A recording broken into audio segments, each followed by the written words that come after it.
Atong tukion ang sugilanon sa usa ka lalaki sa Kenya.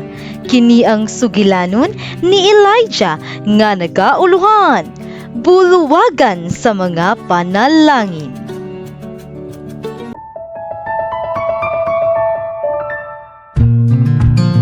Ang Muata Adventist School for Deaf Children sa Kenya nakadawat og dakong panalangin pinaagi sa pagtukod og bag-ong multipurpose hall uban ang modernong kusina ug kan-anan.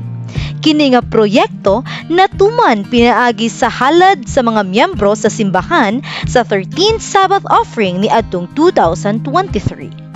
Sa wala pa matukod ang bag-ong hall, ang pagkaon giluto lamang sa usa ka temporaryong kusina nga hinimo sa puthaw nga yero ug ang mga bata mukaon ra sa gawas sa umahan.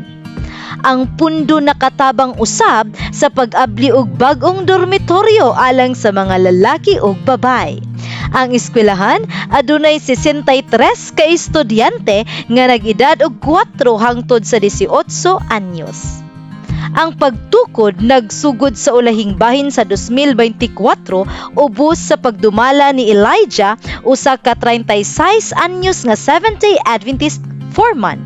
Kada buntag magampo si Elijah uban sa 30 hangtod 40 ka mga trabahante sa konstruksyon.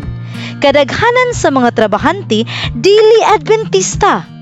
Sa iyang pag-ampo, mangayo siya sa Dios og kusog, mangayo og maayong panglawas og proteksyon alang sa tanan nga nagtrabaho.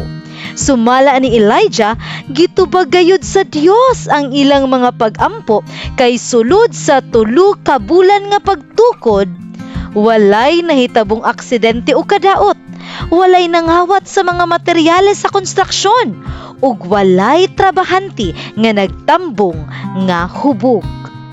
Kasagaran sa mga construction site, adunay problema sa pagpangawat ug pag-inom sa alkohol apan wala kini nahitabo sa maong proyekto.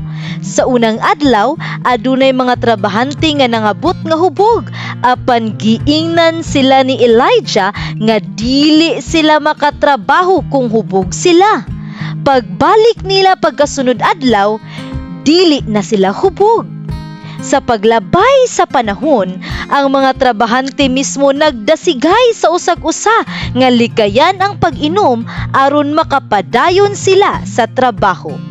Daghan kanila miingon nga naningkamot sila sa pag-undang sa pag-inom bisan lisod kini alang kanila. Nalipay si Elijah tungod sa dakong epekto sa proyekto dili lamang sa eskwelahan kundi usab sa komunidad. Ang gugma ug pagkamangihatagon sa mga miyembro sa simbahan nakaapekto gayud dili lamang sa mga batang bungol nga nag-eskwela didto apan usab sa mga trabahante nga nakaambit sa proyekto. Ang 13th Sabbath offering karon nga quarter mutabang sa proyekto sa Mauricio Advent Community Nursery School aron makatukod og bag-ong silid duol sa Nairobi sa nasod sa Kenya.